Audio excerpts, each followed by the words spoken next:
সাহাবীদের রাষ্ট্র পরিচালনার সংবিধান কি ব্রিটিশের আইন ছিল? তা আমাদের এখন হইল যে আর আলেম ওলামা নামে আরেকটা গোষ্ঠী থাকবে, টাকার বিনিময়ে ইমামতি করবে, টাকার বিনিময়ে বিয়া পড়াবে, টাকার বিনিময়ে ওয়াজ করবে। এ ধরনের কোনো গোষ্ঠী ছিল? একজন প্রশ্ন করেছেন, আমরা তো জানি রাসূল সাল্লাল্লাহু আলাইহি সাল্লাম সাহাবায়ে কেরাম জিহাদ ও কিতালের মাধ্যমে দ্বীন প্রতিষ্ঠা করে গেছেন, তাহলে আপনি আবার কেন দ্বীন প্রতিষ্ঠার জিহাদের কথা বলছেন? আমরা কার বিরুদ্ধে জিহাদ করব? আমাদের সমাজের মানুষ তো অলরেডি মুসলমান আমরা হয়েই আছি, আশা করি বুঝাইয়া দিবেন। ভালো প্রশ্ন, সুন্দর প্রশ্ন। রাসূল দ্বীন প্রতিষ্ঠা করে তো গেলেন, এটাকে আমি অস্বীকার করেছি? সাহাবীরাও তো দ্বীন প্রতিষ্ঠা করে দিয়ে গেলেন, এটা কি আমরা অস্বীকার করেছি? কোন মুসলমান অস্বীকার করতে পারে? কিন্তু রাসূল এবং সাহাবীরা রক্ত দিয়ে, গাছের লতা পাতা খেয়ে, শহীদ হয়ে, জীবন দিয়ে যেই দ্বীনটা প্রতিষ্ঠা করে দিয়ে গেলেন, আমরা কি সেই জায়গায় আছি কিনা? সাহাবীদের রাষ্ট্র পরিচালনার সংবিধান কি ব্রিটিশের আইন ছিল? তা আমাদের এখন হইল যে সাহাবীদের টাইমে আদালতে কি আবু জেহেলের আইনে বিচার হইতো? এখন হচ্ছে যে আমাদের সাহাবীদের টাইমে শিয়া সুন্নি শাফি হাম্বলি হানাফি এই তরিকা ওই তরিকা মারামারি এগুলো কি ছিল? এখন যে হচ্ছে আমরা, সাহাবীদের টাইমে কি এটা ছিল? সাধারণ পাবলিক মানুষের আইন মানবে, আর আলেম ওলামা নামে আরেকটা গোষ্ঠী থাকবে, টাকার বিনিময়ে ইমামতি করবে, টাকার বিনিময়ে বিয়া পড়াবে, টাকার বিনিময়ে ওয়াজ করবে, টাকার বিনিময়ে গরু জবাই করে দিবে, এই ধরনের আলাদা ধর্মীয় কার্য করে দিবে টাকা দিয়ে। এ ধরনের কোনো গোষ্ঠী ছিল কিনা? তো ওই ইসলামটি আছে এখন? সাহাবীরা পরবর্তী তাবিন তাবে তাবিন ওনারা যেই সংগ্রাম করে দ্বীন প্রতিষ্ঠা করে দিয়ে গেছেন, সেই দ্বীনটা এখন আর নাই।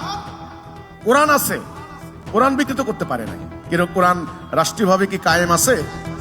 সেটা করার জন্যই হিজবুত তৌহিদ দাঁড়িয়েছে। এটা হলো কথাটা, পার্থক্যটা তো বুঝতে হবে। তিনি বলেছেন আমরা কার বিরুদ্ধে জিহাদ করব? আপনি এখন ইমানের ঘোষণা দেন, ইমানের ঘোষণা দিলেই আপনি টের পাবেন কার বিরুদ্ধে যুদ্ধ করতে হবে। যখনই আপনি বলবেন যে আল্লাহর বিধান ছাড়া কারো বিধান মানি না, এখন আপনার মনের মধ্যে আছে কি আমাদেরকে বোধহয় জিহাদ করতে হবে হিন্দুর বিরুদ্ধে, আমাদেরকে বোধহয় জিহাদ করতে হবে ডোনাল্ড ট্রাম্পের বিরুদ্ধে, আমাদের বিরুদ্ধে মানে যুদ্ধ করতে হবে বোধহয় বৌদ্ধদের বিরুদ্ধে। ভাবটা কিন্তু এরকম।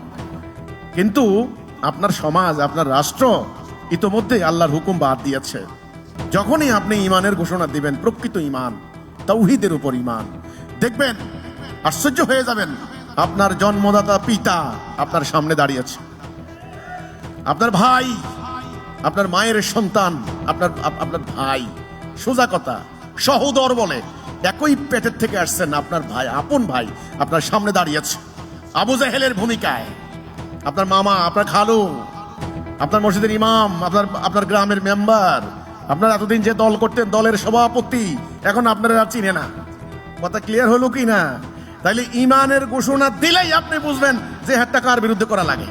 আগে ঘরের থেকে জিহাদ শুরু। রাসূলুল্লাহ সেটা করেননি। আগে ওনার গোত্রের সঙ্গে লড়াই করতে হয়েছে না? এটাই কাজে আগে ইমানের ঘোষণা দেন, তখন আপনি বুঝবেন, সময়ে বলে দিবে আপনার কার বিরুদ্ধে জিহাদ করবেন। আমরা তো মুসলমান হয়েই আছি না, আপনারা মুসলমান নাই, আপনারা যে মুসলমান হয়েই আছি। এই ধোঁকা, এত বড় একটা ধোঁকা ভাই।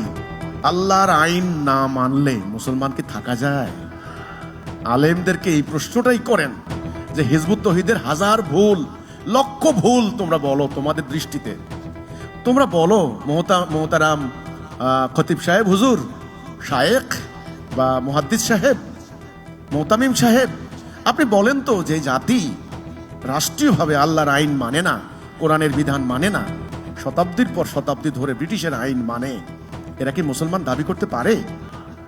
এই প্রসঙ্গটা ভাই আপনি আমি না বললে হবে না। তো আপনি আমি তো না বললে হবে না, ওনাদেরকে প্রশ্ন করেন, সিম্পল প্রশ্ন করেন, সরল প্রশ্ন করেন, জটিল না। যেই জাতি কোরআনের আইন মানে না, তারা মুসলমান থাকতে পারে কিনা? পারে না।